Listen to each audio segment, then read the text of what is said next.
दोस्तों चलते चलते लेयर्स का कॉन्सेप्ट ज़रा क्लियर करते चलें, क्योंकि लेयर्स का कॉन्सेप्ट क्लियर होना बहुत ज़्यादा ज़रूरी है। हम उसी सैम्पल्स में से एक फ़ाइल ओपन करते हैं, मॉर्निंग ग्लास के नाम से फ़ाइल है। अब जब इसको आप ओपन करेंगे तो ये देखिएगा, ये एक बोट है जो कि पानी में खड़ी दिखाई गई है। तो ये देखिएगा कि इसके ऊपर मुख्तलिफ़ किस्म की लेयर्स हैं। मैं इसको ज़रा थोड़ा सा स्क्रीन में थोड़ा सा खींच लेता हूँ ताकि मैं आपको दिखा सकूँ। ये देखिएगा, सिग्नेचर किए गए हैं, ये देखें, ये एक लेयर है। उसके बाद रोप्स हैं, ये एक लेयर है, लेकिन रोप्स का रिफ्लेक्शन नज़र आ रहा है, ये देखें रिफ्लेक्शन, ये बोर्ड का रिफ्लेक्शन था। और ये देखिएगा, ये एक लेयर थी, बोर्ड की बेस एक लेयर है, बोर्ड की डिटेल एक लेयर है, ये डार्कनेस जो है ये एक लेयर है। तो ये याद रखिएगा कि ये मुख्तलिफ़ किस्म की लेयर्स दी गई हैं। इसी तरीके से सैम्पल में एक इमेज उन्होंने और दिया हुआ, ये देखें फ्लावर्स के नाम से, ये भी मल्टीपल लेयर इमेज है। ये देखिएगा, इसमें ये टाइटल दिया गया, ये एक लेयर है। उसके बाद ये अभी हम यहाँ पे टाइटल का टूल यूज़ करेंगे तो इसमें आपको पता चलेगा कि वो टाइटल जो भी लिखा जाएगा वो एक सेपरेट लेयर में लिखा जाएगा। अब इस टाइटल के ऊपर ये देखिएगा, ये इमेज के ऊपर एक रिफ्लेक्शन लगी हुई है शार्पनेस के लिए। तो ये देखिएगा, और ये सबसे पहले ये वाला लेयर रिमूव की, उसके बाद ये शार्पनेस ख़त्म हो गई, ये एक लेयर थी वो ख़त्म हो गई, ये सनफ्लावर की दूसरी लेयर थी वो ख़त्म हो गई, और ये लास्ट पे लेयर थी। किसी नॉर्मल पिक्चर पे आप ये ड्यू ड्रॉप्स दे सकते हैं, जिस तरह शबनम के कतरे हैं या किसी का फेस है तो उस पर ऐसा लगेगा कि पसीना आया हुआ है। तो ये याद रखिएगा कि ये सारी लेयर्स की गेम है। ये देखिएगा, तो इसका एक छोटा सा प्रैक्टिकल मैं आपको दिखा देता हूँ ताकि आपको पता चले कि ये लेयर्स जो हैं ये कैसे काम करती हैं। अज्यूम दैट कि मैं एक नई फाइल लेता हूँ वाइट बैकग्राउंड के साथ में, मैं इसमें कोई चीज़ फिल कर लेता हूँ और यहाँ से मैं इसका ग्रेडियंट लेता हूँ और ग्रेडियंट में मैं कोई सा भी एक ग्रेडियंट जो है ये फिल कर देता हूँ। अब ये याद रखिएगा कि मेरी बैकग्राउंड है। अब मेरे पास एक ज़ीब्रा इमेज है और ये मैंने इसकी बैकग्राउंड जो है वो रिमूव की हुई है। तो मैं इसको ज़ीब्रा को पकड़ता हूँ, चूँकि बैकग्राउंड रिमूव है इसलिए देखें मैं आपको पहले भी बता चुका हूँ कि ये जो वाइट और ग्रे डॉट्स हैं ये बता रहे हैं कि नथिंग एग्जिस्ट, कुछ भी नहीं है। ये देखें, ये ज़ीब्रा अकेला मूव होगा और ये ज़ीब्रा ही यहाँ पे ट्रांसफ़र होगा। आप इसको बंद कर देंगे, सेव करने की ज़रूरत नहीं है। एक दूसरे नंबर पे एक इमेज है, इसमें मेरे पास हॉर्स है, तो इस हॉर्स को भी मैं यहाँ पकड़ता हूँ और पकड़ने के बाद इस पे, और ये भी देखेंगे कि ये इसका सारा एरिया जो है वो ट्रांसपेरेंट है। और ये एक अम्ब्रेला है, लेकिन ये आप जानते हैं कि जब ये मूव होगी तो इसके साथ ये वाइट बैकग्राउंड है, और मैं वाइट बैकग्राउंड नहीं लाना चाहता। तो मैजिक इरेज़र दो काम इकट्ठे करेगी। जैसे ही आप इस वाइट एरिया पे क्लिक करेंगे, अंडू करता हूँ मैं दिखाने के लिए, ये देखिए ये बैकग्राउंड है। जैसे ही मैजिक इरेज़र ने को मैंने दबाया तो ये देखें कि ये ऑटोमेटिकली बैकग्राउंड से लेयर भी बन गई और ये वाइट एरिया जो है ये भी डिलीट हो गया और ये ट्रांसपेरेंट अम्ब्रेला जो है ये आपके पास रह गई। अब ये एक इमेज आपके सामने, इसको मैं मैक्सिमाइज़ कर लेता हूँ। अब ये देखिएगा, ये पहली लेयर, ये दूसरी लेयर, ये तीसरी लेयर और ये बैकग्राउंड है। इस बैकग्राउंड को आप फ़िलहाल बैकग्राउंड रहने दें, लेकिन बाद में इसको देखते हैं। अब सबसे पहला काम इस पहली लेयर को ऑन करते हैं। अब ये ज़ीब्रा साइज़ में थोड़ा बड़ा है, मुझे छोटा करना है, तो मैंने आपको बताया कि कंट्रोल टी या एडिट और फ्री ट्रांसफॉर्म, कंट्रोल टी। अब इसका साइज़ आप जितना चाहें उतना कर सकते हैं। याद रखिएगा, बुरा ना लगे कि आप इसकी विड्थ ज़्यादा कर दें, हाइट कम कर दें या हाइट ज़्यादा कर दें और विड्थ नहीं है, तो ये मुनासिब साइज़ का साइज़ जो है वो आप इसको रखें। और जब आप फाइनल करना चाहेंगे जस्ट एंटर प्रेस कर देंगे। अब इस लेयर को कहीं भी मूव किया जा सकता है। हाँ, इसको फ्लिप भी किया जा सकता है, लेकिन वो मैं आगे कमांड मेन्यू पढ़ेंगे तो उसमें देखेंगे। अब दूसरे नंबर पे ये हॉर्स आ गया, इसके साथ भी वही सलूक करेंगे कि कंट्रोल टी करेंगे, और कंट्रोल टी करने के बाद इस हॉर्स का साइज़ जो है वो हम थोड़ा मुनासिब कर लेंगे। ये देखिएगा। अच्छा, चलते चलते एक और चीज़ देखिएगा, इस वक्त ये ज़ीब्रा पीछे है और हॉर्स आगे है। मुझे ऐसा नहीं करना, मुझे ये हॉर्स पीछे चाहिए, ज़ीब्रा आगे चाहिए। जस्ट आपने इन लेयर्स को रीअरेंज कर देना है। ये देखिएगा, मैंने इनका ऑर्डर चेंज कर दिया। अब ये घोड़ा पीछे है और ज़ीब्रा जो है ये आगे आ गया, और दोबारा देखिएगा कि इसको मैंने रीअरेंज कर दिया। अब ये हॉर्स आगे है और ज़ीब्रा पीछे है।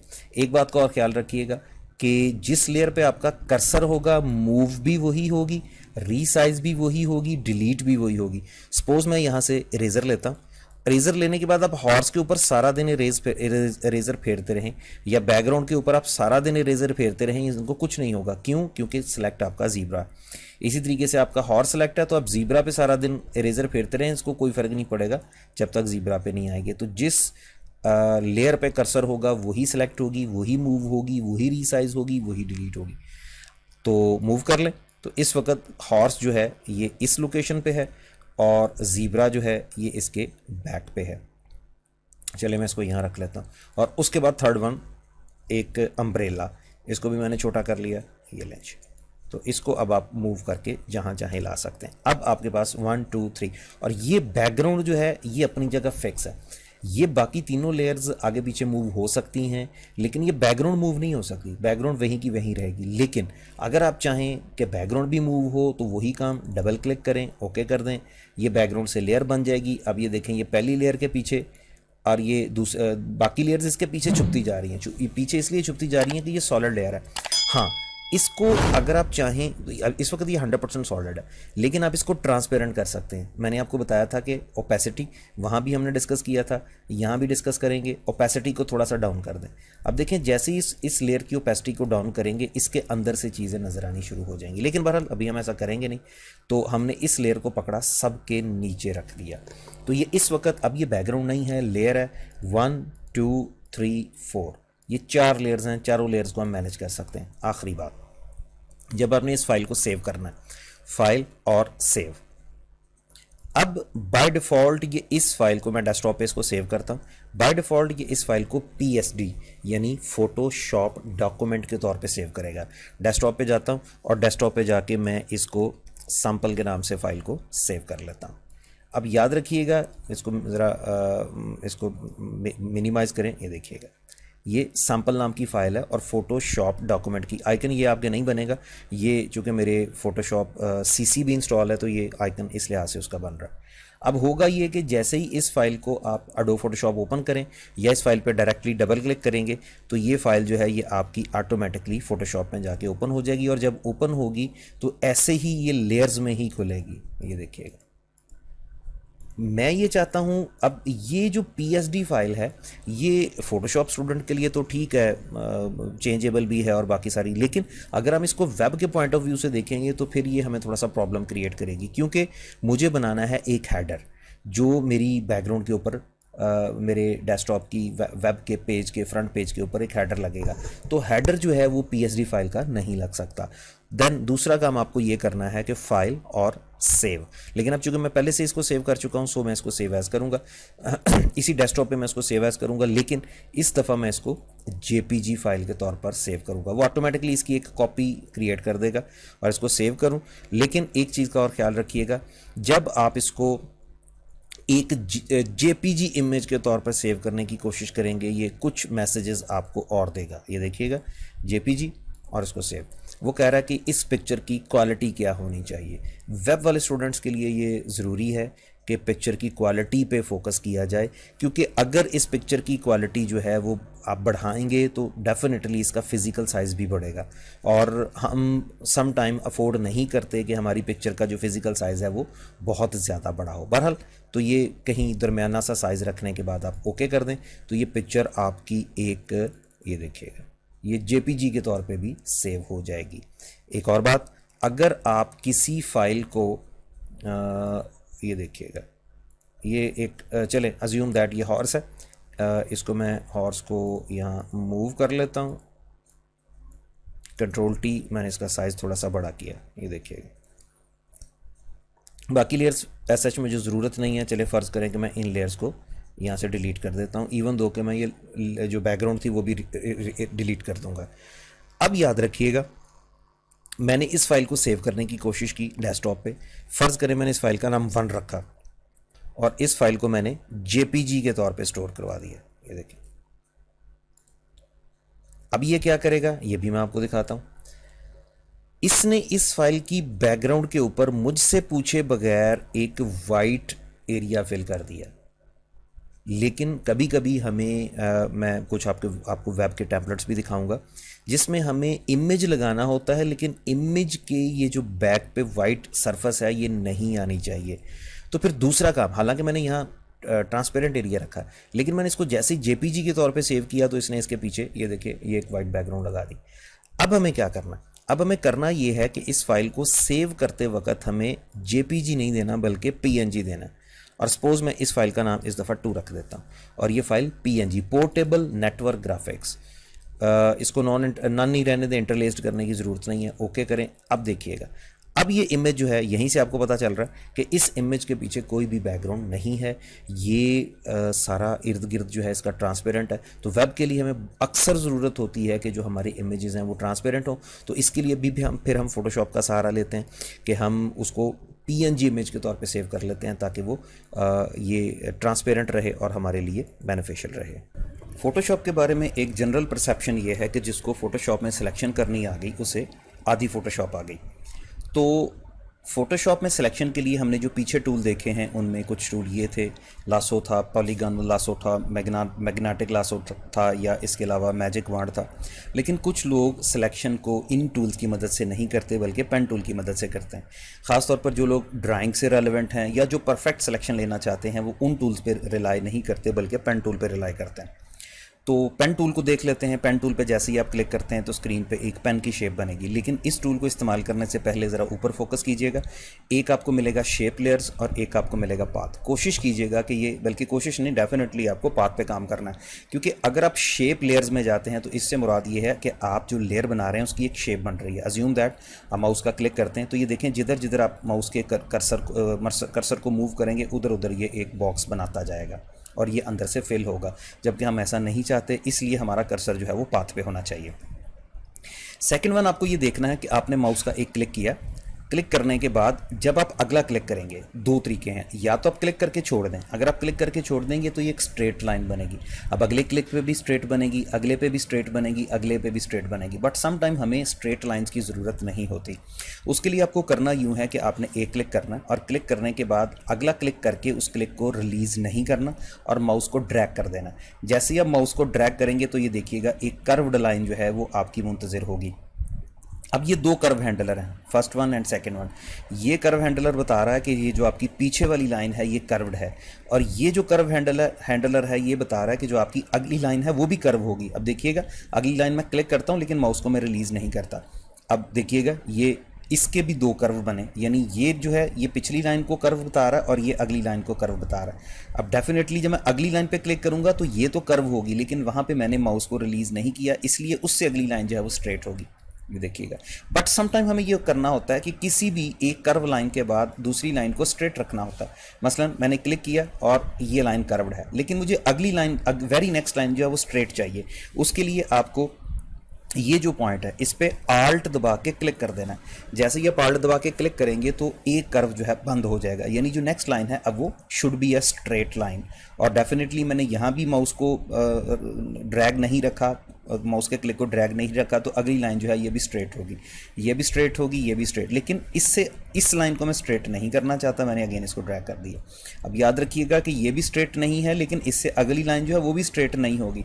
अब माउस को क्लिक करने के बाद रिलीज़ नहीं किया तो अगली लाइन भी स्ट्रेट नहीं होगी, लेकिन जिस भी लाइन को स्ट्रेट करना हो तो आल्ट दबा के क्लिक कर दें, वो कर्व हैंडल बंद हो जाएगा और अगली तमाम लाइंस जो हैं वो स्ट्रेट होंगी। और जब आपका दिल करे आप हेड को टेल के साथ मिलाएं तो ये आपकी सिलेक्शन जो है कंप्लीट हो जाएगी। बट ये पाथ है, सिलेक्शन नहीं है। अगर आप इसको सिलेक्शन बनाना चाहेंगे तो आप कंट्रोल दबा के इंटर दबा देंगे। अब जैसे ही कंट्रोल के साथ इंटर दबाएंगे तो ये पाथ जो है ये सिलेक्शन की सूरत इख्तियार कर जाएगा। बट इसमें अभी हमने कुछ मज़ीद बातें डिस्कस करनी है। इसमें है add anchor point tool. Add anchor point का मतलब ये है, अब ये लाइन जो है यहाँ से लेके यहाँ तक इस पे सिर्फ दो एंकर पॉइंट हैं, एक ये वाला एक ये वाला। आप अगर इसको दरमियान में से कहीं मुंतकिल करना चाहें, दरमियान में कोई जोड़ और ऐड करना चाहें तो ऐड एंकर पॉइंट टूल। अब ऐड एंकर पॉइंट टूल से मुराद ये है, ये देखें दरमियान में एक एंकर पॉइंट और आपने लगा दिया। सो ऑन, ये देखें एक एंकर पॉइंट ये है, एक एंकर पॉइंट ये है। अगर आप इसको पकड़ के मूव करेंगे तो ये स्ट्रेट लाइन यहाँ से यहाँ तक मूव होगी, लेकिन आप यहाँ से यहाँ तक इस लाइन को मूव नहीं करना चाहते, आप दरमियान में एक बेंड और देना चाहते हैं। तो उस बेंड के लिए आप स्क्रीन के किसी भी एरिया पर रख के प्लस पर क्लिक कर दें तो ये देखें ये एक और बेंड बन गया। So on. ये एक स्ट्रेट लाइन है। आप जानते हैं कि यहाँ से अगर आप इसको पकड़ेंगे तो ये लाइन जो है यहाँ तक स्ट्रेट मूव होगी, यानी ये पूरी लाइन मूव होगी, बट ये पूरी लाइन अब नहीं मूव करना चाहते। अब दरमियान में कहीं पे भी कर्सर रख के क्लिक कर दें। इसका एडवांटेज ये होगा कि ये एक एंकर पॉइंट इसमें बढ़ा दिया जाएगा। लेकिन अगर आप एंकर पॉइंट को कम करना चाहेंगे तो ये आप यहाँ से डिलीट एंकर पॉइंट इस्तेमाल करेंगे, तो डिलीट एंकर पॉइंट उस एंकर पॉइंट को डिलीट कर देगा और वो लाइन जो है वो आपकी स्ट्रेट हो जाएगी।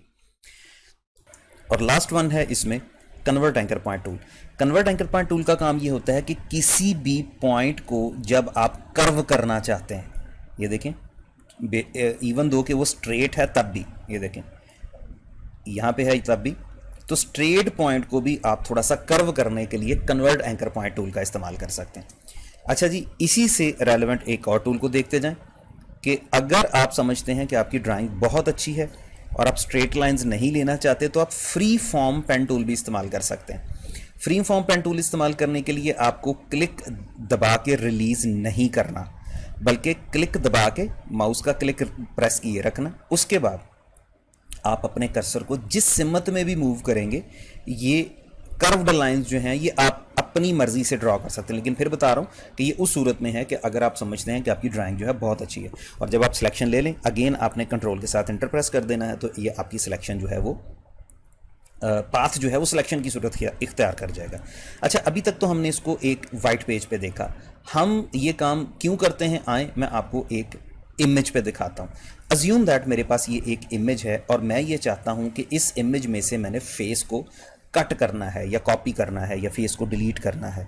तो ये देखिएगा, अब वही दो काम, अगर तो आप समझते हैं कि आपकी ड्राइंग बहुत अच्छी है तो आप फ्री फॉर्म इस्तेमाल करें, माउस का क्लिक दबाएं, लेकिन माउस के क्लिक को रिलीज किए बगैर आप अपने पिक्चर के साथ साथ जैसे जैसे आप मूव करना चाहें वैसे वैसे आप अपने, लेकिन इसके लिए आपकी ड्राइंग अच्छी होना या आपका माउस पे ग्रिप होना ज़रूरी है।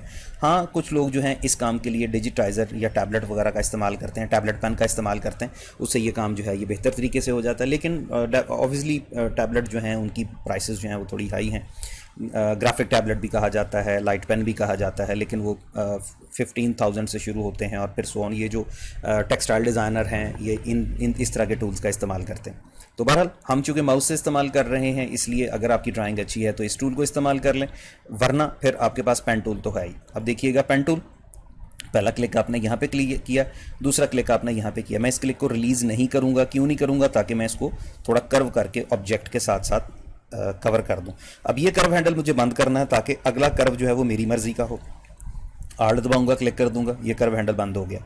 अगला क्लिक यहाँ करूंगा, अगेन मैं ये ले इसको थोड़ा सा बेंड कर लिया, आल्ट दबा के क्लिक किया ताकि ये कर्व हैंडल बंद होता जाए। तो ये देखें, मैं इस तरीके से थोड़ा सा इसको ऑब्जेक्ट के साथ साथ छोटे छोटे छोटे छोटे क्लिक लगा के फिर उसको मूव करते हुए प्रैक्टिस में एक मैन परफेक्ट। अगर आप इसकी सिलेक्शन की 2-4 दफ़ा प्रैक्टिस करेंगे तो ऑब्वियसली आपका हाथ इतना सीधा हो जाएगा कि आप ये बड़ी बेहतरीन तरीके से सिलेक्शन जो है वो ले सकते हैं। ये लें, तो मैंने सिर्फ समझाने के लिए मोटी मोटी सिलेक्शन जो है ये ले ली। अब मैं यहाँ क्लिक करता हूँ और इसको मैं थोड़ा सा कर्व के साथ खींच देता हूँ। ये कर्व हैंडल मैं बंद कर देता हूँ, आल्ट दबा के क्लिक करता हूँ, और ये मैं सिर्फ समझाने के लिए आपको थोड़ी सिलेक्शन ले रहा हूँ, इतनी परफेक्ट नहीं है। ये लें, इस तरीके से मैंने ये लिया, इसको मैंने कर्व हैंडल को बंद कर लिया, यहाँ क्लिक किया, इसको बंद कर लिया, अगेन यहाँ क्लिक किया और ये लें सिलेक्शन हो गई। और उसके बाद मैंने ये कर्व हैंडल बंद किया। अब चूँकि मेरी स्ट्रेट लाइंस हैं, एक लाइन मैंने यहाँ लगाई, एक लाइन यहाँ लगाई और हेड को इसकी टेल के साथ ला के मिला दिया। अब ये एक पाथ बन गया। पाथ को सिलेक्शन बनाने के लिए मैंने आपको बताया कंट्रोल के साथ आपने एंटर प्रेस करना है। जैसे ही आप कंट्रोल के साथ एंटर प्रेस करेंगे ये पाथ सिलेक्शन में कन्वर्ट हो जाएगा। क्यों सिलेक्शन की? अज्यूम दैट मैंने इमेज को डिलीट करना है, मैंने डायल का बटन प्रेस किया, इमेज डिलीट हो गया। या फ़र्ज़ करें मैंने इसको कॉपी करना है तो कंट्रोल सी कर लिया, या अज्यूम दैट मैंने इसको कहीं मूव करना है तो मैंने मूव टूल लिया और ये पूरे का पूरा इमेज मूव हो गया। तो सम टाइम हम ये कुछ एडवांस जो एक्सपर्ट्स हैं फ़ोटोशॉप के, वो इन टूल्स की मदद से भी सिलेक्शन का इस्तेमाल करते हैं। और इसी तरीके से अगर आपने सिलेक्शन ले ली है, अज्यूम दैट मैंने पेन टूल की मदद से, ये देखें ये मुख्तलिफ़ किस्म की सिलेक्शन ले ली है, और इस सिलेक्शन को अगर आप सेलेक्ट करना चाहेंगे तो ये पाथ सिलेक्शन टूल, यानी कभी भी आपने सिलेक्शन को सिलेक्ट करना है तो पाथ सिलेक्शन टूल से इसको सिलेक्ट किया जा सकता है और सिलेक्ट करके आप दाएं बाएं आगे पीछे इसको मूव कर सकते हैं। लेकिन अगर इसमें कुछ थोड़ी बहुत मॉडिफिकेशन करनी हो तो मॉडिफिकेशन करने के लिए आपको डायरेक्ट सिलेक्शन टूल का इस्तेमाल करना पड़ेगा। डायरेक्ट सिलेक्शन क्या करता है, ये देखें, आपने इस पॉइंट को पकड़ा, आप इसको थोड़ा सा रिलीज़ कर सकते हैं, ये देखिएगा। जहाँ कर्व देने की ज़रूरत महसूस करें वहाँ पे आप कर्व दे सकते हैं। ये देखें, ये दो कर्व हैंडल आपको मिलेंगे। तो अगर आप इस सिलेक्शन में भी किसी किस्म की मॉडिफिकेशन करना चाहें, ये देखें, इसको एक्सपेंड भी किया जा सकता है, इसको रिड्यूस भी किया जा सकता है। और इसके साथ तो ये दो सपोर्टिंग टूल, पाथ सिलेक्शन और डायरेक्ट सिलेक्शन, भी आप इसके साथ इस्तेमाल करते हैं। उसके बाद चलते चलते इसकी मेन्यू को भी देखते जाएं। याद रखिएगा कि जब आप सिलेक्शन लेते हैं, अब उसमें आपने क्या करना है। अज्यूम दैट मैं दोबारा किसी छोटे टूल पे चले जाता हूं, मैंने ये सिलेक्शन ले ली, सेलेक्ट ऑल से क्या मुराद होती है? कंट्रोल ए यूनिवर्सल शॉर्टकट है दुनिया के हर सॉफ्टवेयर में। कंट्रोल ए का मतलब होता है सेलेक्ट ऑल, कि तमाम की तमाम सिलेक्शन जो है वो तमाम का तमाम एरिया जो है वो सिलेक्ट कर लिया जाए। तो यूनिवर्सल शॉर्टकट कंट्रोल ए, सेलेक्ट ऑल। और आपको मैं शायद पहले भी बता चुका हूं कि कंट्रोल डी सेलेक्ट, यानी अगर आपने किसी किस्म की सिलेक्शन ली है और उस सिलेक्शन को आप ख़त्म करना चाहते हैं तो आप कंट्रोल डी कर दें तो वो डी सेलेक्ट हो जाएगी। और इसी तरीके से इसमें आपको मिलेगा रीसेलेक्ट, कि कंट्रोल शिफ्ट डी। अगर आपने कोई ऐसी सिलेक्शन जो आप समझते हैं कि खासी मेहनत के बाद आपने वो सिलेक्शन लिया, फ़र्ज़ करें किसी के फेस को सिलेक्ट किया और गलती से आप कंट्रोल डी कर गए, तो कंट्रोल शिफ्ट डी कर लेंगे तो आप उसको रीसेलेक्ट कर लेंगे। उसके बाद कभी कभी हमें ज़रूरत पड़ती है किसी कॉम्प्लिकेटेड चीज़ों को सिलेक्ट करने की। अज्यूम दैट मैं आपसे कहता हूं कि इसके फेस को छोड़ के बाकी सारा एरिया आपने सेलेक्ट करना। अब देखें, ये ऑलमोस्ट बहुत मुश्किल हो जाएगा कि मैं इसके फेस को छोड़ के बाकी सारा एरिया सेलेक्ट करूं। हाँ, आसान क्या है? आसान ये है कि मैं इसके फेस को सिलेक्ट कर लेता हूं। फेस सेलेक्ट करने के बाद हम सेलेक्ट को इन्वर्स कर दें। अब याद रखिएगा कि सिलेक्शन फेस है, यानी अगर मैं डिलीट करता हूं तो फेस डिलीट फेस होगा, इसलिए मैं इसको सेलेक्ट और इन्वर्स करता हूं। इन्वर्स से मुराद ये है कि जो छोड़ा हुआ था वो सिलेक्ट कर लिया जाए और जो सिलेक्ट किया हुआ था वो छोड़ दिया जाए। तो ये अब डेफिनेटली जो चीज़ सिलेक्शन थी वो डी सेलेक्ट हो जाएगी और जो सिलेक्ट होगी वो डी सेलेक्ट होगी, वो सिलेक्ट हो जाएगी। अज्यूम दैट मैं आपसे कहता हूं कि आंखें, नाक और होंठ, इनको छोड़ के बाकी पूरे इमेज को सिलेक्ट करना, अब डेफिनेटली ये मेरे लिए नामुमकिन है। हाँ, एक काम करता हूँ, मैं यहाँ से फ्री फॉर्म टूल लेता हूँ, मैंने आईज सेलेक्ट की और इसके साथ साथ मैंने नोज़ सेलेक्ट किया और इसके साथ साथ मैंने लिप्स भी सिलेक्ट कर लिए। ये लें, लेकिन याद रखिएगा मैंने उस काम के उलट किया है जो आपने मुझे कहा, क्योंकि आपने मुझे टास्क दिया कि मुझे आईज़ को, नोज़ को और लिप्स को छोड़ के बाकी सारा इमेज सेलेक्ट करना। वो मेरे लिए मुश्किल था। हाँ, कंट्रोल एंटर करता हूँ ताकि इतना हिस्सा सेलेक्ट हो जाए। अब याद रखिएगा सिलेक्शन क्या हुआ, ये एरिया, लेकिन मुझे तो ये एरिया छोड़ के बाकी एरिया सेलेक्ट करना था। तो इसके लिए आप सेलेक्ट में चले जाएँ और इन्वर्स में चले जाएँ, तो आपका बाकी इमेज जो है वो सिलेक्ट हो जाएगा। और मैं चूँकि इसको ये बैकग्राउंड है, इसको डबल क्लिक करके लेयर में कन्वर्ट कर लेता हूँ, सो दैट जब मैं डिलीट करूँ तो ये ट्रांसपेरेंट लेयर में चला जाए। तो ये काम भी बड़ा हेल्पफुल साबित होता है समटाइम, कि जो चीज़ सेलेक्ट करनी होती है वो मुश्किल होती है, जबकि जो उसका अपोजिट होता है वो आसान होता है। तो हम अपोजिट को सेलेक्ट कर लेते हैं और उसको रिवर्स कर लेते हैं। तो इन्वर्स से जो सिलेक्शन की होगी उसको छोड़ दिया जाएगा और जो छोड़ा गया था उसको सेलेक्ट कर लिया जाएगा। इसी तरीके से कभी कभी हमें ज़रूरत पड़ती है कि हम उस सिलेक्शन को थोड़ा सा मॉडिफाई कर लें। मॉडिफाई करने से मुराद ये है कि मैंने एक सिलेक्शन ली और मैं ये समझता हूँ कि इस सिलेक्शन को थोड़ा सा एक्सपेंड करना। तो इसके लिए आपको सेलेक्ट और ट्रांसफॉर्म सेलेक्ट करना। ट्रांसफॉर्म सेलेक्ट में क्या होगा, अब आप इसको ये देखिएगा, विड्थ में, हाइट में या साइमल्टेनियसली दोनों साइडों को आप बढ़ा सकते हैं। और जब आप समझते हैं कि जितनी सिलेक्शन आपने लेनी है वो फाइनल हो गई है तो आप इंटर कर दें, तो ये सिलेक्शन जो है ये आपकी फाइनल हो जाएगी। इसी तरीके से कुछ और मज़ीद टूल दिए गए हैं, सिमिलर और ग्रो है। इसके लिए भी मैं आपको एक पिक्चर दिखाता हूँ जिसमें आपको सिमिलर और ग्रो का कॉन्सेप्ट जो है मैं अच्छे तरीके से समझा सकूँ। अच्छा जी, ये एक मैंने इमेज ओपन किया। इस इमेज में मैंने, चले आसानी के लिए मैंने यहाँ से मैजिक वॉन्ड टूल ले लिया और टॉलरेंस लेवल मैं थोड़ा सा कम कर देता हूँ।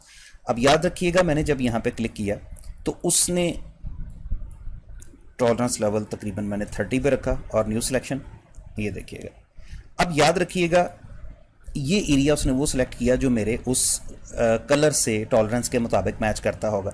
अब इसमें मैं ऐड टू सिलेक्शन में आता हूँ और इसमें मैंने थोड़ा सा एरिया और ऐड कर लिया। ये देखें, वो थोड़ा एरिया जो है वो और ऐड करता जाएगा। मैं टॉलरेंस लेवल थोड़ा ऊपर ले जाता हूँ। तो याद रखिएगा कि ये ऑलमोस्ट मेरे लिए नामुमकिन है कि मैं जगह जगह क्लिक करके इस एरिया को सिलेक्ट करता जाऊँ। इसके लिए आसान हल क्या, मैंने किसी एक ग्रीन एरिया पे क्लिक किया, उसने अकॉर्डिंग टू टॉलरेंस कुछ एरिया सेलेक्ट कर लिया। अब इसके दाएं बाएं भी इसी से मिलते जुलते कलर्स मौजूद हैं, तो हम सिलेक्ट में जाके उसे कहेंगे ग्रो।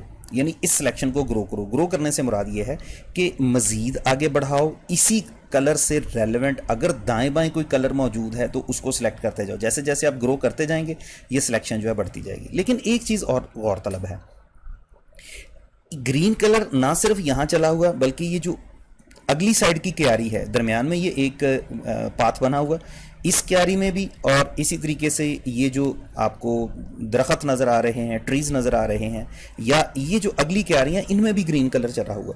इस काम के लिए हम क्या करेंगे, इस काम के लिए फिर हमने सेलेक्ट में जाने के बाद सिमिलर करना है। तो सिमिलर करने से मुराद ये है कि मेरे अगर इस इमेज में बेशक थोड़ा दूर ही क्यों नहीं है या साथ अगर अटैच भी नहीं है, तब भी अगर कोई इस तरह का कलर जो चला हुआ तो उसको भी सिलेक्ट कर लो। तो ये काम जो है ये आपको सेलेक्ट में सिमिलर कमांड जो है ये आपको करके देती है। और इसी तरीके से अगर आप किसी सिलेक्शन को चेंज करना चाहें, चेंज करने से मुराद ये है कि अज्यूम दैट कि मैंने यहाँ से ये सिलेक्शन ली, लेकिन इस सिलेक्शन में मुझे एक जो राइट साइड का मीनार है ये भी ऐड करना था, जो कि मैं गलती से नहीं कर सका। वैसे तो आपको पता है कि ऐड टू सिलेक्शन कर सकता हूँ, लेकिन इसी सिलेक्शन को आप थोड़ा मॉडिफाई भी कर सकते हैं। मॉडिफाई करने से मुराद ये कि आप इसको कम या ज़्यादा भी कर सकते हैं। उसके लिए आपको सिलेक्ट में जाना है और सिलेक्ट में जाने के बाद इसको ट्रांसफॉर्म सिलेक्शन में चले जाना है। ट्रांसफॉर्म सिलेक्शन में क्या होगा ये देखें, आप इसको जितना बढ़ाना चाहें, दाएँ बाएँ ऊपर नीचे या बोथ साइड्स को, जितना आप इस सिलेक्शन को एक्सपैंड करना चाहें उतना आप इस सिलेक्शन को एक्सपैंड भी कर सकते हैं। और जब आप समझें कि ये सिलेक्शन आपकी फ़ाइनल हो गई है तो आप एंटर कर देंगे तो ये सिलेक्शन इसी तरीके से आपकी फ़ाइनल हो जाएगी। दोबारा से देखिएगा, सेलेक्ट और ट्रांसफॉर्म सिलेक्शन। ट्रांसफॉर्म सिलेक्शन में आप इस सिलेक्शन को दाएँ बाएँ आगे पीछे करके कम या ज़्यादा कर सकते हैं। और जब आप समझ लें कि आपकी ये सिलेक्शन जो है ये कम हो गई, और आप इसको मूव भी कर सकते हैं। ये देखिए, आप इस सिलेक्शन को मूव भी कर सकते हैं और इसका साइज़ जो है वो भी आप चेंज कर सकते हैं।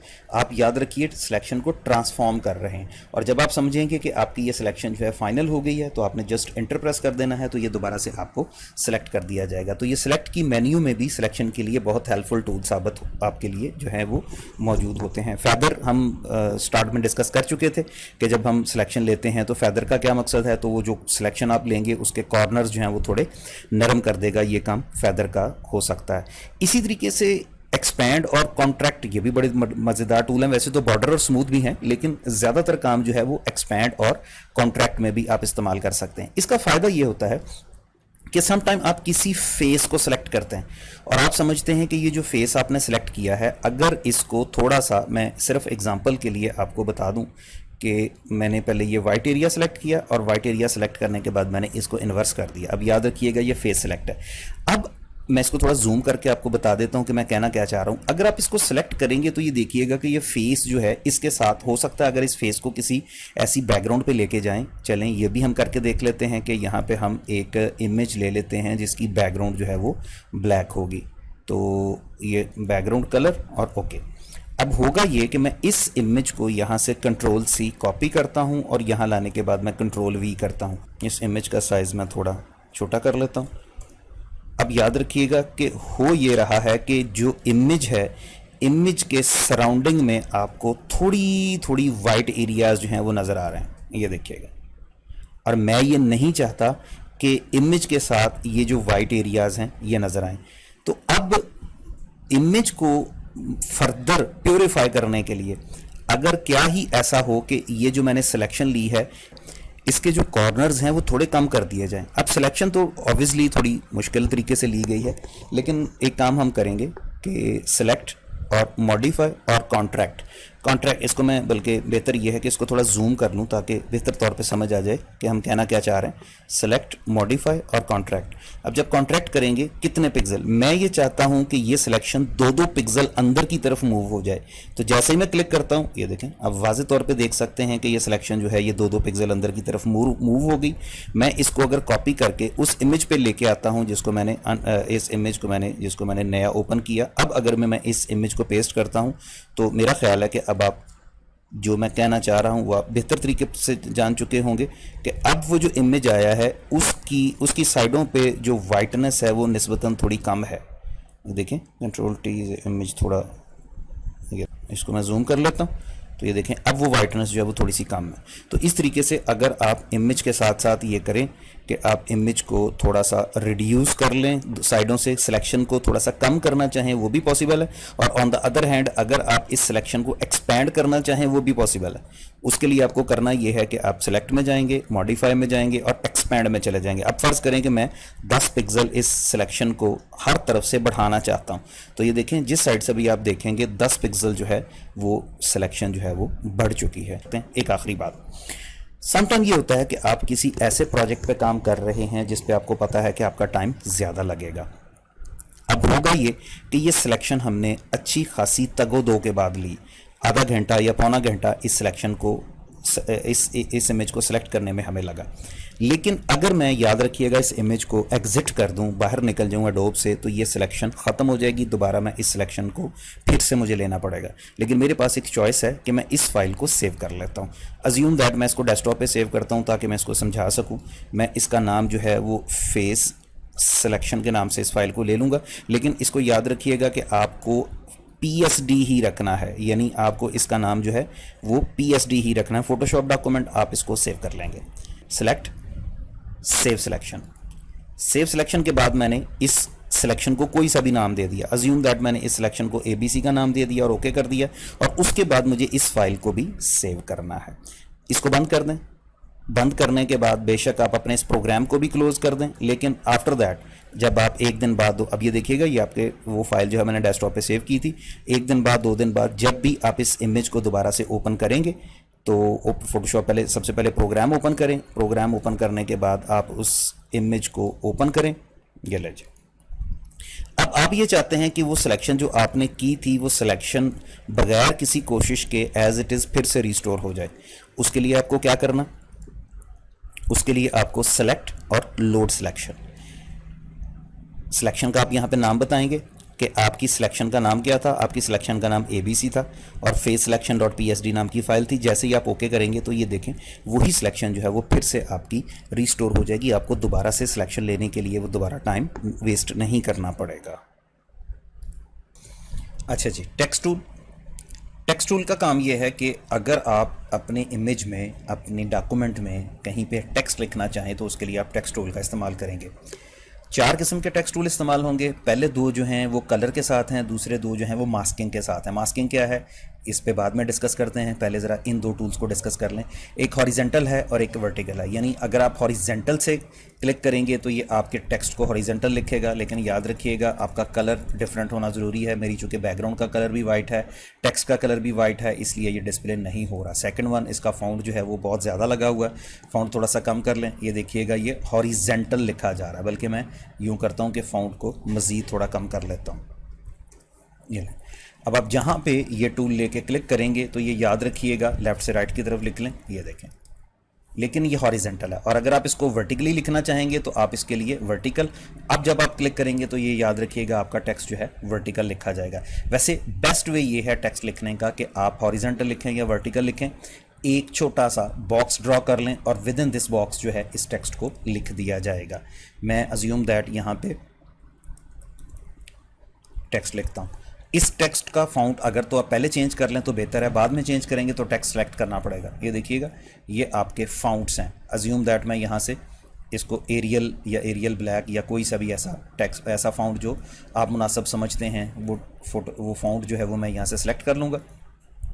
सेकंड वन, उस फ़ॉन्ट को, बाज़ फ़ॉन्ट ऑलरेडी बोल्ड होते हैं, उनको बोल्ड इटैलिक अंडरलाइन करने की ज़रूरत नहीं होती, और बाज़ दफ़ा कुछ फ़ॉन्ट्स जो होते हैं आप जानते हैं कि वो रेगुलर और बोल्ड और इटैलिक और अंडरलाइन और इस तरह की ऑप्शंस होती हैं। और उसके बाद आप इसका साइज़ चेंज कर सकते हैं। 72 तक तो ये डिस्प्ले हो रहा है, 72 से ज़्यादा जाना है तो आप इसको मैनुअली यहाँ पर लिख देंगे। शार्प, क्रिस्प और स्ट्रॉन्ग और स्मूथ, ये इसके कॉर्नर्स हैं कि इसके कॉर्नर्स आपको किस तरीके से नज़र आएंगे। यानी अगर आप अज्यूम दैट, मैं इसको जूम करके आपको दिखा देता हूँ, ये देखिएगा, तो अगर आप इस टेक्स्ट को सिलेक्ट करते हैं और ये टेक्स्ट जो है इसको आप ये देखिएगा नन करेंगे तो इसके कॉर्नर्स, और शार्प करेंगे तो इसके कॉर्नर्स, क्रिस्प ये भी तकरीबन वैसा ही है, स्ट्रॉन्ग करेंगे तो इसके कॉर्नर्स कैसे होंगे, और स्मूथ करेंगे तो इसके कॉर्नर्स कैसे होंगे। बेहतर ये है कि इसको आप शार्प ही रखें। तो ये तरीकाकार ये है कि आप इसके कॉर्नर्स के साथ क्या सलूक कर सकते हैं। फिर ये टेक्स्ट जो है जिस बॉक्स में लिखा गया है ये उसके सेंटर जस्टिफाइड भी हो सकता है, राइट जस्टिफाइड भी हो सकता है, लेफ़्ट जस्टिफाइड भी हो सकता है, और जो कलर आप इस टेक्स्ट को देना चाहेंगे आप वही कलर इस टेक्स्ट को दे सकते हैं। बाद में इसको चाहें तो किसी भी साइड को मूव किया जा सकता है। ये टेक्स्ट जो है ये आपका कलर का टेक्स्ट है। ट्रांसपेरेंट लिखेंगे तो उसका अपना कोई कलर नहीं होगा, वो बैकग्राउंड से कलर अपना अडॉप्ट करेगा। लेकिन उससे पहले ज़रा इस पे मज़ीद थोड़ा सा फोकस कर लें कि ये जो टेक्स्ट आप लिख रहे हैं ये आपको और फर्दर क्या क्या ऑप्शंस दे सकता है। ये आपका टेक्स्ट सेलेक्ट हो गया, तो उसके बाद इसको आप क्लिक करें और सबसे पहला काम इसको रैप्ड, ये देखें, इसको हॉरिजेंटली या वर्टिकली जैसे भी आप रैप करना चाहें। बेंड जितना ज़्यादा करना चाहेंगे, और अगर आप माइनस में करेंगे तो ये बेंड नीचे की तरफ होगा, प्लस की तरफ करेंगे तो ये बेंड ऊपर की तरफ होगा। तो ये कोई स्टैम्प्स वगैरह बनानी हो या टेक्स्ट के ऊपर किसी पिक्चर के ऊपर ऐसा टेक्स्ट लिखना हो तो कर सकते हैं। हॉरिजेंटली डिस्ट्रीब्यूशन में करेंगे तो ये एक साइड, ये लेफ़्ट साइड मोटी होगी और राइट साइड बारीक हो जाएगी, और अगर आप आगे लेके जाएंगे तो लेफ़्ट मोटी होगी और लेफ़्ट बारीक होगी, राइट मोटी होगी। और इसी तरीके से अगर आप इसको वर्टिकल डिस्टॉर्शन करेंगे तो ये ऊपर से थोड़ा मोटा होगा फ़ॉन्ट और नीचे से बारीक होगा, और अगर आप उलट करेंगे तो ये आप जानते हैं कि ये उलट हो जाएगा। तो बहरहाल एनीवे ये मुख्तलिफ़ किस्म की शेप्स दी गई हैं टेक्स्ट को, आप जिस शेप में लिखना चाहें। आप अज्यूम दैट इसको फ्लैग की सूरत में लिखना चाहेंगे तो ये फ्लैग बन जाएगा, और ये फ्लैग वेव करता हुआ जैसे आप टेक्स्ट लिखेंगे तो जैसे ही आप ओके करेंगे तो ये उसी शक्ल में इख्तियार कर जाएगा टेक्स्ट, और आप ऑब्वियसली इसको एक्सेप्ट पे क्लिक करेंगे तो ये अप्लाई हो जाएगा। एक और छोटी सी चीज़, toggle the character and paragraph palettes, इसमें ये है कि आप इसका फ़ॉन्ट साइज़ जितना छोटा बड़ा करना चाहें, लेकिन डेफिनेटली उसके लिए आपको उसको सेलेक्ट करना ज़रूरी है। तो आप 100 की बजाय अगर आप इसको 200 पॉइंट का भी कर लेंगे, लेकिन उसके लिए फिर ये जो ब्लॉक है, बॉक्स है, वो थोड़ा सा आपको बड़ा करना पड़ेगा सो दैट ये उस पर पूरा पूरा आ जाए। तो ये देखिए मैंने ये बॉक्स जो है ये थोड़ा सा बड़ा कर लिया ताकि इसके ऊपर ये टेक्स्ट जो है ये पूरा आ जाए। तो बहरहाल यहाँ से आप इसका फ़ॉन्ट साइज़ जो है वो चेंज कर सकते हैं जिस साइज़ में भी आपको ये टेक्स्ट चाहिए। आप इसकी हाइट को थोड़ा स्ट्रेच कर सकते हैं, ये 100% है, आप 200% कर लें तो ये हाइट में स्ट्रेच हो जाएगा। इसी तरीके से ये जो है जी आपका बेस लाइन शिफ्ट है, आप इसकी बेस लाइन को आगे पीछे कर सकते हैं, खैर इसकी नीड नहीं है। इसी तरीके से अगर आप इसको समझते हैं लाइंस के दरमियान, 2 लाइंस लिखी हुई हैं उनके दरमियान आपको स्पेस देनी है, लेकिन उसके लिए ऑब्वियसली फिर आपको एक से ज़्यादा लाइंस लिखनी पड़ेंगी ताकि आपको समझ आ जाए कि ये क्या क्या रहा। फ़र्ज़ करें मैं यहाँ से एक नया टेक्स्ट लिखता हूँ, फ़ॉन्ट साइज़ मैं इसका थोड़ा छोटा कर लेता हूँ। ये देखिएगा ये पहली लाइन है और ये दूसरी लाइन है, तो सिर्फ ये समझाने के लिए मैंने आपको किया। ये देखिए अगर आप इसको ऑटो कर देंगे तो क्या करेगा, और अगर आप ये देखिएगा आप इनके दरमियान स्पेस देते जाएं तो ये लाइनों के दरमियान स्पेस भी आती जाएगी। आप टेक्स्ट को वर्टिकली स्ट्रेच, इसको हॉरिजेंटली स्ट्रेच करना चाहें वो भी आपके लिए मुमकिन है। ये देखें मैंने ये टेक्स्ट पकड़ा, ये इस वक्त 0% है, आप इसको जितना चाहें ये देखें स्ट्रेच कर सकते हैं, खींच सकते हैं। और अगर आप नॉर्मल करेंगे तो ये नॉर्मल हो जाएगा, माइनस करेंगे तो ये टेक्स्ट, तो ये स्पेसिंग है। स्ट्रेच के लिए ये टेक्स्ट इस्तेमाल होगा। ये स्पेसिंग थी कि आप टेक्स्ट के इन बिटवीन स्पेस कितनी देंगे, और ये स्ट्रेच है, ये 80% है, आप इसको 100% स्ट्रेच करेंगे तो ये देखें ये आगे चला जाएगा। और अगर आप 200% स्ट्रेच करेंगे तो ये देखें ये टेक्स्ट जो है ये थोड़े खींच के बड़े करते जाएंगे, लेकिन बहरहाल आप इसको 100% रखें तो काफ़ी है। कलर भी हम देख चुके हैं कि वहाँ से चेंज कर सकते हैं। फिर ये मुख्तलिफ़ किस्म के इफेक्ट्स होते हैं जिसमें बोल्ड, इटैलिक, अंडरलाइन है, और वो सुपरस्क्रिप्ट और सबस्क्रिप्ट वाले कॉन्सेप्ट्स हैं। अगर आपने वर्ड वगैरह पढ़ा हुआ तो आपको पता है सुपरस्क्रिप्ट और सबस्क्रिप्ट क्या है, अंडरलाइन क्या है, और स्ट्राइक थ्रू क्या है। तो ये सब चीज़ें जो हैं आप टेक्स्ट के साथ यहाँ से अप्लाई कर सकते हैं। और अगर आप गुड पे क्लिक करेंगे तो ये अप्लाई हो जाएगा, और अगर आप क्रॉस पे क्लिक करेंगे तो ये ख़त्म हो जाएगा। ये तो हो गया जी एक जो आप टेक्स्ट का कलर लिखते हैं। लेकिन अगर आप ट्रांसपेरेंट टेक्स्ट लिखते हैं तो उससे क्या मुराद है? ट्रांसपेरेंट टेक्स्ट से मुराद ये है कि आप जो भी टेक्स्ट लिखेंगे उसको कोई भी कलर नहीं दिया जाएगा। अज्यूम दैट मैं यहाँ से एक नई डॉक्यूमेंट लेता हूँ, फाइल और न्यू, और इसको मैं बैकग्राउंड कलर जो है वो ब्लैक दे देता हूँ। अब याद रखिएगा कि जो भी मैं टेक्स्ट, इसमें भी दोनों ऑप्शंस मौजूद हैं, आप हॉरिजेंटली भी लिख सकते हैं, वर्टिकली भी लिख सकते हैं। अज्यूम दैट मैं इसको हॉरिजेंटल टेक्स्ट लिखता हूँ, और ये देखें मैंने यहाँ पे अपना नाम लिखा। अब याद रखिएगा कि ये जो टेक्स्ट है इसका अपना कोई कलर नहीं है। आपकी चूँकि बैकग्राउंड का कलर ब्लैक है इसलिए इस टेक्स्ट का कलर भी ब्लैक होगा। आप जैसे ही कर्सर इस टेक्स्ट के अंदर लाएंगे एक सीजर का निशान बन रहा है। अब आप जैसे ही इसको मूव करके किसी दूसरी जगह पे लेके जाएंगे तो ये देखें उसने जो कलर अडॉप्ट किया वो अपनी बैकग्राउंड का कलर अडॉप्ट किया है, कोई दूसरा कलर जो है वो उसके पास नहीं है। एक ट्रिक और चलाते हैं, फाइल न्यू, ये लें जी, हमने एक वाइट बैकग्राउंड ली, अज्यूम दैट कि इसमें हम एक खूबसूरत सा ग्रेडियंट फिल कर लेते हैं। ये लें, ये एक ग्रेडियंट फिल हो गया। इसके ऊपर हम हॉरिजेंटल टाइप मास्क टूल लिखते हैं, यानी जो हम टेक्स्ट लिखेंगे मास्किंग में लिखेंगे।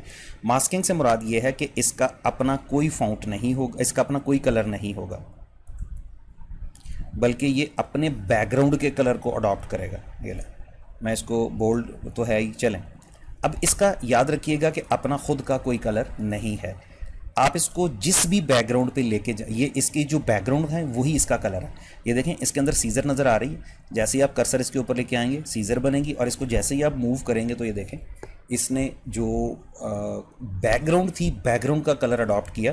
तो ये काम जो है ये आप हॉरिजेंटल टाइप मास्क टूल से ले सकते हैं कि आपको ये जो टेक्स्ट लिख के देगा ये उसका अपना कोई पर्सनल, अपना कोई ज़ाती कलर नहीं होगा, बल्कि जो उसको बैकग्राउंड में कलर मिलेगा वो उसी कलर को अडॉप्ट करके आपकी स्क्रीन के ऊपर लिख देगा। टेक्स्ट को कुछ मज़ीद खूबसूरत करने के लिए एक दो चीज़ें और देखते हैं। ये जो हमने टेक्स्ट लिखा है इस वक्त, इसके लिए हम लेयर में जाएंगे। ये याद रखिएगा कि इस वक्त ये दो लेयर्स हैं, एक बैकग्राउंड लेयर है जो आपको ये वाइट नज़र आ रही है, और ये एक आपकी टेक्स्ट की लेयर है। और याद रखिएगा टेक्स्ट ऑलवेज़ एक नई लेयर में लिखता है। तो इसके लिए आपको लेयर में जाना है और लेयर स्टाइल में चले जाना है। लेयर स्टाइल में ये जो तमाम स्टाइल्स हैं ये आपको एक ही विंडो में नज़र आएंगे, जो कि आपको ब्लेंडिंग ऑप्शन में नज़र आ रही है। इसलिए आप वैसे किसी फर्दर किसी पे भी क्लिक कर दें, लेकिन आप ब्लेंडिंग ऑप्शन पे क्लिक करें तो इसके अंदर वो तमाम चीज़ें जो आपको ये देखें फर्दन एक एक करके नज़र आएंगी। अच्छा जी, इसमें अगर तो वापस आ जाएँ, थोड़ा सा स्टाइल पर आ जाएँ, तो ये देखें आपका टेक्स्ट जो है इसके लिए बेशुमार पहले से रेडीमेड जो हैं वो स्टाइल्स दिए गए।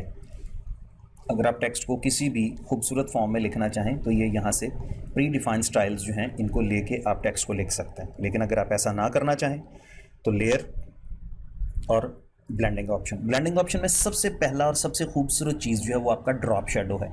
अब जैसे ही आप इसको ऑन करेंगे, आप स्क्रीन की तरफ देखें, आपके टेक्स्ट के साथ एक शेडो ड्रॉप हो रहा है। अब ये शेडो की ओपेसिटी से मुराद है ये शेडो लाइट कलर में होना चाहिए या डार्क कलर में। ये आप स्क्रीन की तरफ, अगर आप स्क्रीन की तरफ देखें तो ये पता चलेगा कि ये क्या कर रहा है। फिर इसका डिस्टेंस कितना, यानी टेक्स्ट से फासला कितना होना चाहिए। स्प्रेड, ये फैला हुआ कितना, अभी देखें इसका फैलाव बढ़ता जा रहा है। और फिर इसका साइज़ कितना बड़ा होना चाहिए, ये देखिए, तो ये शेडो है। और फिर आप ये भी याद रखिएगा कि शेडो किस सिमत में आएगा। अब इस एंगल पे गौर करें, इस सिमत से लाइट आ रही है और शेडो नीचे है। अगर आप समझते हैं कि नीचे से लाइट आ रही है तो शेडो ऊपर होगा, लेफ्ट से लाइट आ रही है तो शेडो राइट पे होगा, राइट से लाइट आ रही है तो शेडो लेफ्ट साइड पे होगा। तो जिस भी सिमत को आप इसको रखना चाहें वो आप रख सकते हैं और इसका कम या ज़्यादा कर सकते हैं। और फिर आप इस शेडो का कलर जो है वो भी आप अपनी मर्ज़ी से चेंज कर सकते हैं। ये देखें, ये ब्लू कलर का शेडो जो है ये स्क्रीन के ऊपर आपका ड्रॉप हो गया। और आखिरी बात, इसमें नॉइज़ है। नॉइज़ से मुराद ये कि स्मूथ शेडो नहीं होगा, बल्कि इसमें थोड़ा सा शोर होगा। ठीक है जी, अगर आप शेडो ख़त्म कर दें, इनर शेडो, अब ये याद रखिएगा कि पहले टेक्स्ट के नीचे शेडो ड्रॉप हो रहा था, अब आ रहा इनर शेडो। इनर शेडो से मुराद ये है, ये देखिएगा टेक्स्ट के पे आप फिर फोकस करें, आपको टेक्स्ट के अंदर हल्का सा शेडो नज़र आएगा। बाकी वही चीज़ें कि आप इसका डिस्टेंस बढ़ा सकते हैं, आप इसकी ओपेसिटी कम या ज़्यादा कर सकते हैं। सबसे मज़ेदार इसमें ऑप्शन जो है वो आउटर ग्लो है कि इस टेक्स्ट के इर्द गिर्द में ग्लो होना चाहिए। लेकिन इसके लिए मैं इसको एक सेकंड के लिए रुके, मैंने एक फ़ाइल जो है और बनाई है। इसमें मैंने टेक्स्ट का कलर जो है वो ब्लैक कर, बैकग्राउंड का कलर जो है वो ब्लैक कर दिया। लेकिन एक काम मैं और करूँगा, मैं इसके टेक्स्ट का कलर भी ब्लैक ही कर दूँगा। ये ले, टेक्स्ट का कलर जो है वो भी ब्लैक ही हो गया।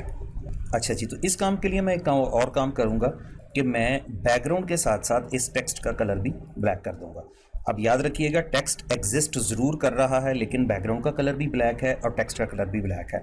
तो लेयर स्टाइल और डायरेक्ट आउटर ग्लो में चले जाए या बेशक ब्लेंडिंग ऑप्शन के थ्रू इसमें चले जाए। आउटर ग्लो कि ये जो टेक्स्ट है इसकी आउटसाइड जो है वो ग्लो होनी चाहिए। अब ये एक बहुत ही मज़ेदार इफेक्ट है जो कि अक्सर हम लगा लिया करते हैं फ़ोटोशॉप के इमेजेस में। सबसे पहला काम कि ये जो ग्लो का कलर है वो कौन सा होना चाहिए, ग्लो का कलर जो है वो वाइट होना चाहिए।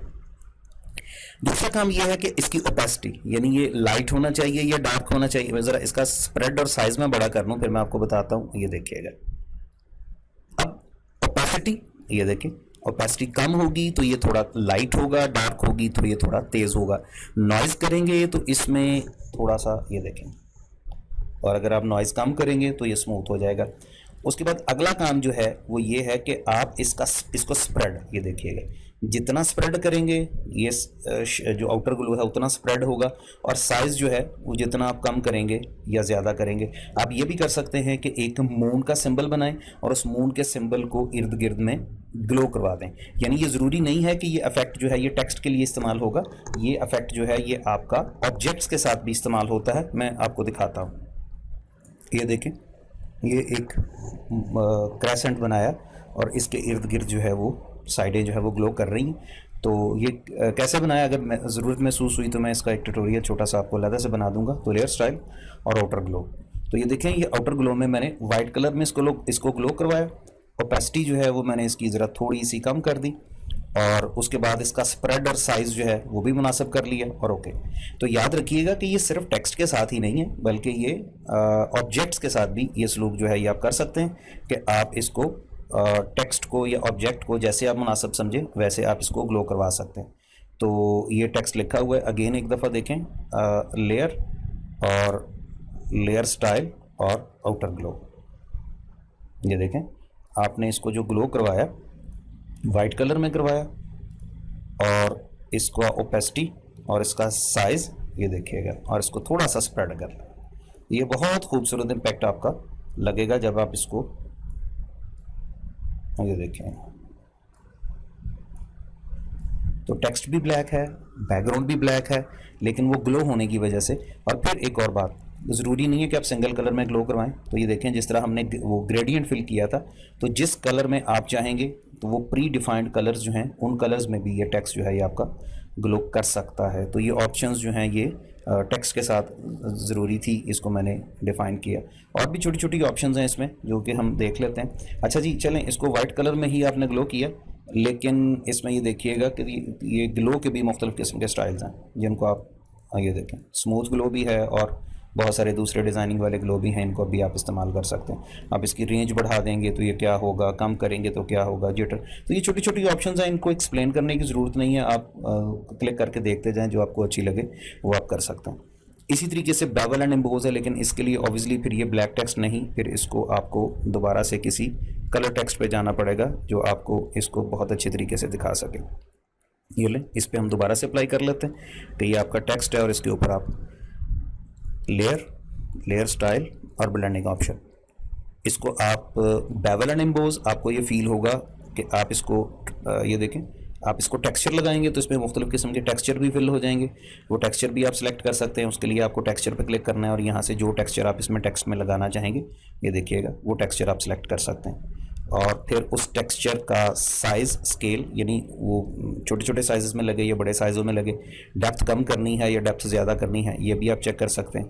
और अगर आप टेक्सचर नहीं लगाते तो फिर आपको ये बेवल एंड एम्बोज, आपको ये फील होगा कि जिस तरह ये टेक्स्ट जो है आप इसकी सॉफ्टनेस, बल्कि काउंटर भी ख़त्म कर देते हैं इसका कंटूर और दोबारा बेवल एंड एम्बोज पे आते हैं। तो ये देखिए ये टेक्स्ट आपको लगेगा कि ये एम्बोज है, उभरा हुआ। ये देखें, आप इसको इनर बेवल करेंगे तो क्या करेगा, आप इसको इम्बोज करेंगे क्या करेगा, आप इसकी डेप्थ को थोड़ा बढ़ा सकते हैं, आप इसके साइज़ को थोड़ा बढ़ा सकते हैं, सॉफ्टनेस को अपनी मर्ज़ी से एडजस्ट कर सकते हैं। तो इसी तरीके से अगर आप चाहते हैं कि टेक्स्ट में स्टेन नज़र आए, धब्बे नज़र आए, वो भी पॉसिबल है, लेकिन वो स्टेन किस कलर के होंगे, टेक्स्ट आपका रेड है तो वो धब्बे जो हैं वो ब्लू कलर के हों, तो ये स्टेन की ओपेसिटी, ये देखें ये टेक्स्ट कलर हो जाएगा। और ये तो इस तरीके से डिस्टेंस और साइज़ आप इसको एडजस्ट कर सकते हैं। कलर ओवरले, कि एक कलर के ऊपर कोई दूसरा कलर जो है वो ओवरले कर जाए। अब फ़र्ज़ करें कि इसके ऊपर मैं ग्रीन कलर को ओवरले करवाता हूँ, तो ये याद रखिएगा कि ये देखिएगा इधर ये रेड की तरफ चला जाएगा, इधर ये ग्रीन की तरफ चला जाएगा और यहाँ ये ओवरले। लेकिन बड़ा ज़रूरी नहीं है कि इनमें से हर चीज़ को आप लगाएं। ग्रेडियंट ओवरले, आप चाहते हैं कि जैसे आपने मास्किंग के थ्रू टेक्स्ट लिखा, आप इसी तरीके से डायरेक्ट टेक्स्ट लिख के उसको कोई रंग भी दे सकते हैं। तो ये देखिएगा ये ग्रेडियंट ओवरले और कलर ओवरले की मदद से भी आप ये काम कर सकते हैं। पैटर्न ओवरले करेंगे तो कोई एक स्पेसिफिक पैटर्न, ये पीछे भी आप देख चुके हैं। और अगर आप कुछ भी नहीं करना चाहते तो आप इसको स्ट्रोक लगा दें। स्ट्रोक से मुराद ये है कि आपका जो टेक्स्ट, लेकिन एक बात याद रखिएगा कि उसके ऊपर फिजिकली कर्सर होना ज़रूरी है। तो कलर ओवरले, स्ट्रोक से मुराद ये है कि आप अपने टेक्स्ट के इर्द गिर्द जिस कलर का स्ट्रोक लगाना चाहेंगे वो मुमकिन है। आप देखें टेक्स्ट जो है वो ब्लैक है और मैंने स्ट्रोक जो है टेक्स्ट रेड है और मैंने स्ट्रोक जो है वो ब्लैक कलर का लगा दिया। ये देखें, आप इसको छोटा या मोटा कर सकते हैं। और ये आउटसाइड करेंगे तो ये टेक्स्ट के बाहर की साइड पे होगा, इनसाइड करेंगे तो ये अंदर की साइड पे हो जाएगा, और सेंटर करेंगे तो आधा स्ट्रोक टेक्स्ट के अंदर होगा और आधा स्ट्रोक जो है वो टेक्स्ट के बाहर होगा। बेहतर ये है कि आप इसको आउटसाइड रखें और इसकी थिकनेस जो है वो अपनी नीड के मुताबिक सेट कर लें। तो आप टेक्स्ट के साथ किसी भी कलर का स्ट्रोक जो है जो आप मुनासिब समझते हैं वो आप लगा सकते हैं। तो ये टेक्स्ट को खूबसूरत करने के लिए कुछ मज़ीद ऑप्शन थी। मैंने आपको ये भी बताया कि ये ज़रूरी नहीं है कि ये टेक्स्ट के साथ आएँ, ये ऑब्जेक्ट के साथ भी आ सकती है। मैं एक पिक्चर आपको मज़ीद दिखा देता हूँ ताकि आपको ये मेरी बात अच्छी तरीके से समझ आ जाए। ये देखिएगा, इस खातून के फेस को मैं ग्लो करवाना चाहता हूँ, लेकिन एक छोटा सा प्रॉब्लम देखिएगा कि इस खातून के फेस को अच्छी तरीके से नहीं काटा गया। तो वही काम जो हम पहले करते आए हैं, सबसे पहले तो इसको सिलेक्ट करना। तो सिलेक्ट करने के लिए ये लेयर जो हमने एडिशनल ऐड की है, कंट्रोल दबा के इस पर क्लिक करें सो दैट ये लेयर जो है ये आपकी सिलेक्ट हो जाएगी। उसके बाद सेलेक्ट और मॉडिफाई और कॉन्ट्रैक्ट, हम इसको 3 या 4 पिक्सल जो है वो रिड्यूस कर देंगे। अब अच्छा जी, कॉन्ट्रैक्ट हो गया। अब इसको इन्वर्स करें, कंट्रोल शिफ्ट आई। इन्वर्स से मुराद ये है कि जो इसकी साइडें हैं वो जो सिलेक्ट थी वो डी सिलेक्ट हो जाएं और जो डी सिलेक्ट हैं वो सिलेक्ट हो जाएं। अब इस फेस को साथ आपने ये सलूक करना, तो लेयर और लेयर स्टाइल और कुछ भी कर लें आप। इसको आउटर ग्लो करना चाहें आउटर ग्लो करवा दें तो ब्लेंडिंग ऑप्शन सबसे पहले तो देख लें कि इसके ऊपर अगर इसके इर्द गिर्द स्ट्रोक लगेगा तो क्या लगेगा। स्ट्रोक का साइज़ बढ़ा लें, ये देखें। लेकिन अगर आप स्ट्रोक नहीं लगाना चाहते तो फिर आप इसको आउटर ग्लो करवा लें। लेकिन कर्सर उस ऑप्शन पे मौजूद होना चाहिए। वाइट कलर में आप इसको ग्रो करवाएंगे, ओपेसिटी इसकी 100% करेंगे और आप देखिएगा आप इसका स्प्रेड और साइज, ये देखें। तो ये किसी भी ऑब्जेक्ट की, किसी भी टेक्स्ट की या किसी भी ऐसी चीज़ जिसकी आप साइडों को ग्लो करवाना अच्छा समझते हैं तो आप उसकी साइडों को ग्लो करवा सकते हैं।